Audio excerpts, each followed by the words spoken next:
Donc, le deuxième cours, la deuxième partie, en fait, du cours va porter sur quelque chose qu'on appelle le rang centile. Euh, le rang centile, c'est comme son nom l'indique, hein, centile, c'est qu'on va parler d'un rang sur 100. Là. Vous avez peut-être déjà entendu parler du rang cinquième, où on compare, on divise la distribution en 5 parties égales, puis on évalue qui est dans la première, deuxième, troisième, quatrième, cinquième partie. Le rang centile, c'est un peu plus précis, un peu pas mal, c'est 20 fois plus précis si on y repense. Ça permet de placer une donnée par rapport à sa distribution. Donc, un problème qu'on pourrait vous donner par rapport à ça, ce serait si Mathieu a eu 78% en maths, puis que Elodie a eu 78% aussi en maths, puis que là, il nous reste juste une place. Hein. Si on est, par exemple, quelqu'un qui fait les admissions dans un cégep, on a le choix entre Mathieu et Elodie, qui ont chacun 78% en maths, puis on se demande qui va avoir la dernière place, qui la mérite plus. Ce qu'on va aller faire, c'est qu'on va aller comparer dans leur distribution leur position. Donc, peut-être que Mathieu, il y a 21 élèves, 21 sur 30 qui ont eu une moins bonne note.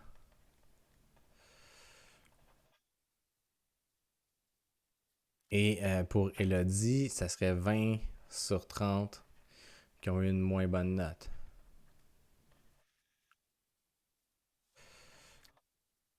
Donc, ce qu'on va aller faire, c'est sur 30, c'est pas une très grosse distribution, puis ni une très grosse différence. Mais ce qu'on va aller se dire, c'est que si lui, il a été meilleur que 21 élèves sur les 30 de sa classe, par rapport à elle qui a été meilleure que 20 élèves seulement sur les 30 de sa classe, ça veut dire que peut-être que la classe de Mathieu était soit un peu moins forte ou un peu plus difficile.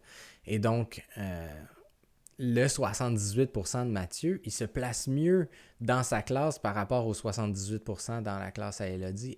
Dans son cas, à elle, il y a 8 élèves qui ont une meilleure note, hein, parce que s'il y en a 20 qui ont une moins bonne note, Elodie, c'est la 21e, et les 8 autres ont eu une meilleure note, ou égale. Puis dans le cas de Mathieu, ici, on en a 7 seulement qui ont eu une meilleure note.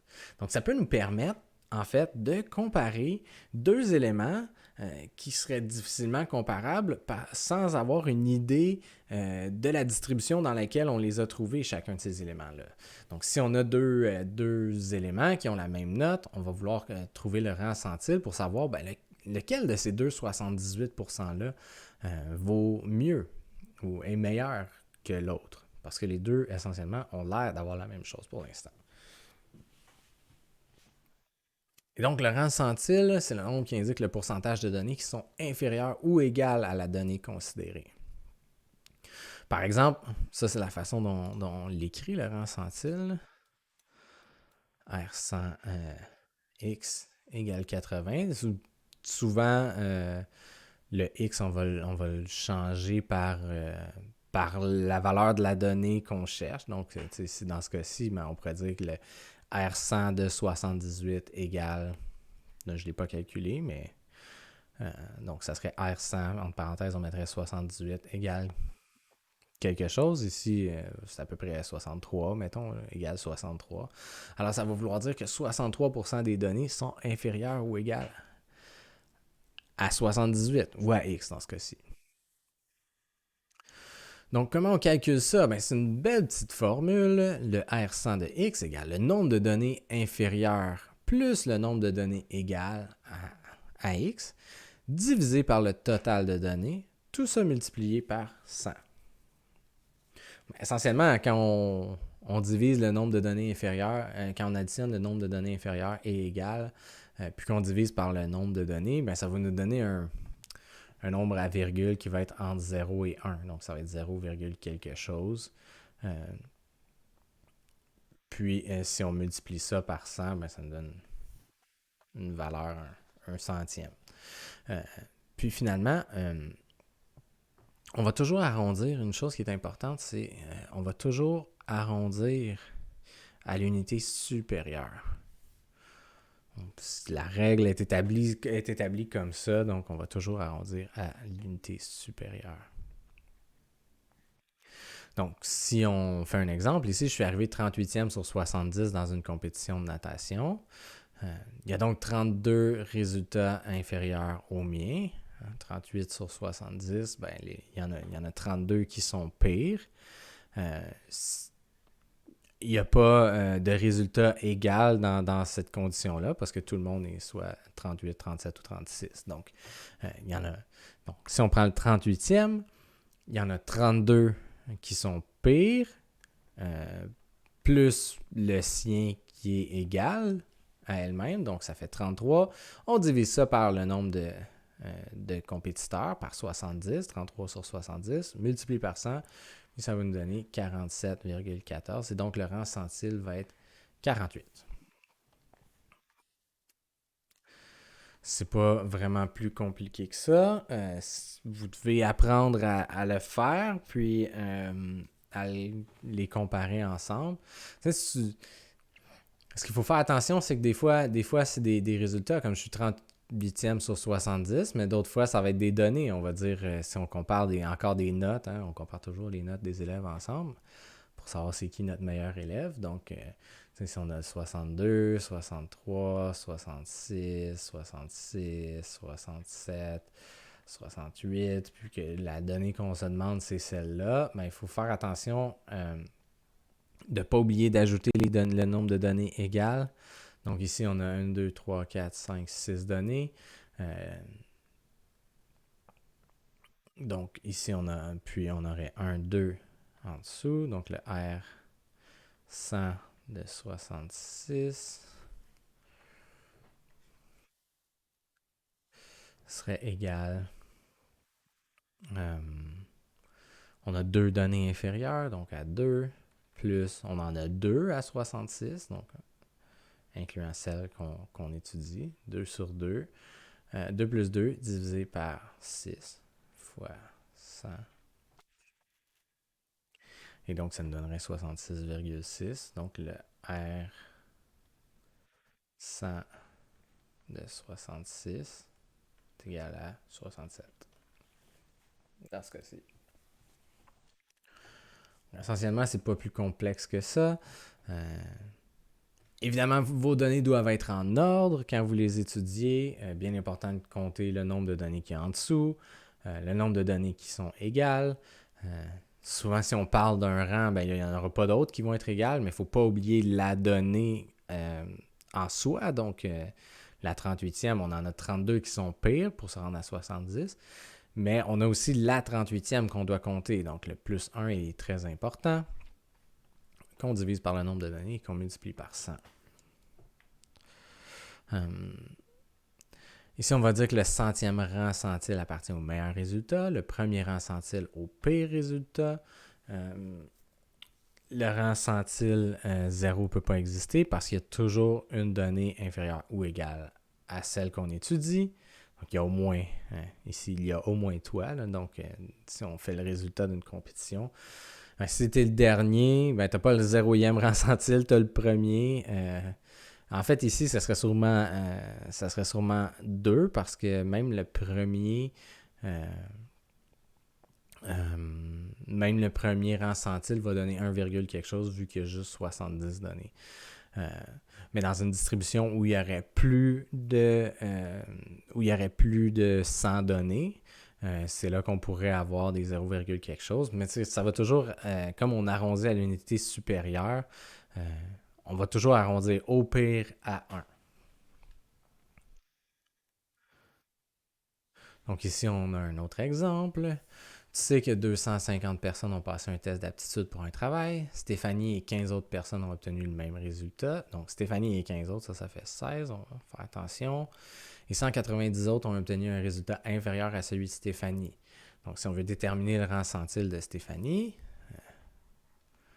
le R100 de Stéphanie, il n'y a pas de... On ne sait pas c'est quoi, là, la note ou peu importe, mais le R100 de Stéphanie va être égal au nombre de données inférieures, donc les 190, auquel on va ajouter le nombre de données qui sont égales à ce qu'a obtenu Stéphanie, incluant Stéphanie. Donc ici, ça va être 16, qu'on va diviser par le nombre de personnes qui ont passé le test. Dans ce cas-ci, 250. Ça va nous donner 206 sur 250.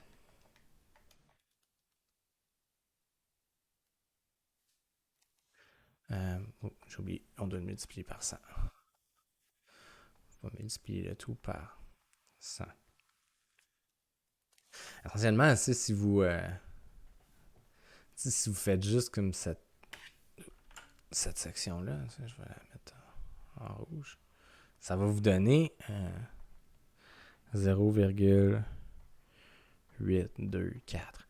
Donc ça, on a quand même une idée de ce que c'est en termes de pourcentage. Hein, ça va être le 82,4 rang centile si on le multiplie par 100.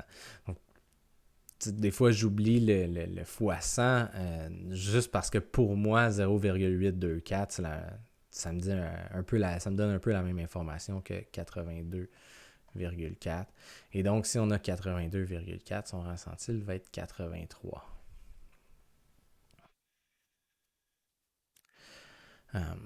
C'est pas plus compliqué que ça.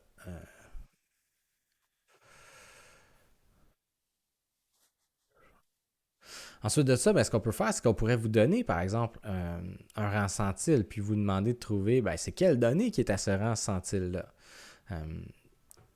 C'est une autre formule qui est basée sur la même chose. Hein. Ici, on a 82,4 égale 100 fois 190 plus 16 sur 250. Et donc,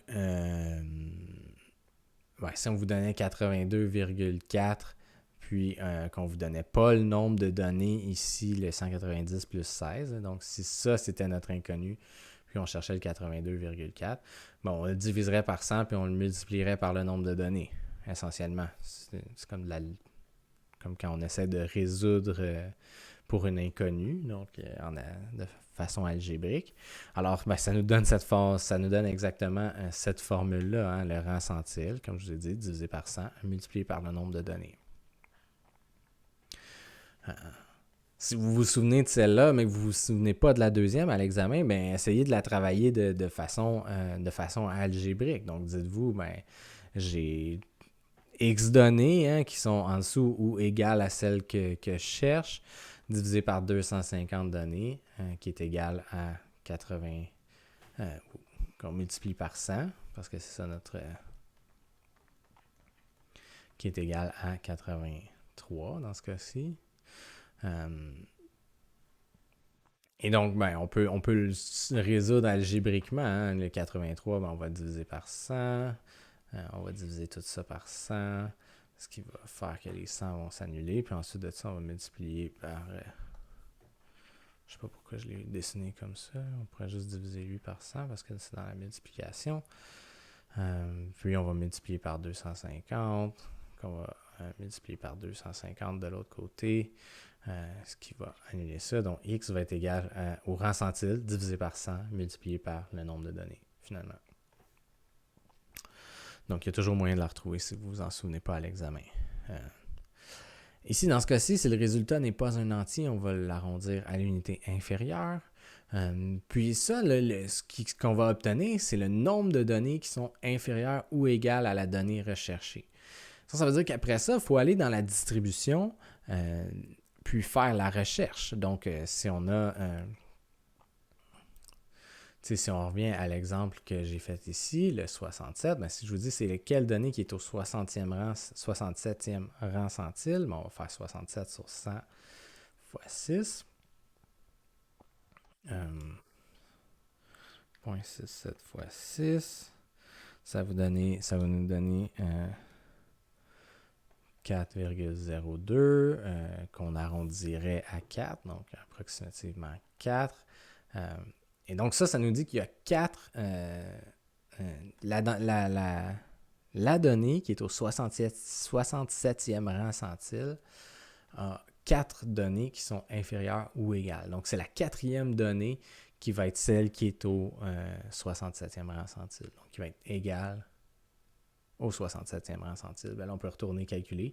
1, 2, 3, 4, mais c'est bien le 66. C'est pas le même 66, mais un 66 équivaut dans ce cas-ci parce qu'on les compte les deux. Des fois, ça pourrait être différent quand on fait le calcul d'un sens puis qu'on revient dans l'autre sens, surtout s'il y a beaucoup de données. Donc, ça se pourrait que des fois, ça ne donne pas exactement la même donnée, dans le sens qu'on trouverait que, par exemple, si on revient au problème ici, on a 250 données. Et comme on est arrivé à 82,4, qu'on l'a arrondi à 83, ben peut-être que 83, ça va nous mener pas à la 206e donnée, mais peut-être à la 207e ou 208e.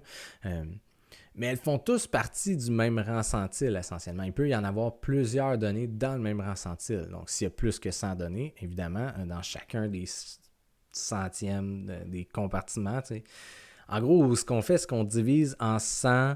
on divise en 100 parties le nombre de données, donc on les répartit. Ici, il va y en avoir 2 ou 3 dans chacun des centiles. Donc, ça se pourrait que si on fait le calcul dans un sens puis qu'on le revient dans l'autre sens, à cause du fait qu'on arrondit ici, on n'obtienne pas exactement la même donnée. Peut-être que la 207e est aussi dans le 83e rang centile, puis la 208e aussi.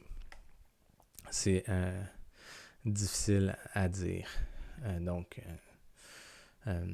faut pas c'est rare que de toute façon on va vous demander de faire le calcul exactement comme ça, là, d'aller dans les deux sens, mais c'est juste pour vous dire, si vous décidez de vous vérifier en refaisant le calcul dans l'autre sens pour voir si ça arrive à la bonne place, ben ça se peut que ça marche pas, ou pas exactement. Et donc c'est ça, le rang centile, à quoi ça sert? Ben ça sert à comparer deux données qui sont dans des distributions différentes en les positionnant dans leurs distributions respectives. Donc, c'est vraiment ça l'utilité la plus importante.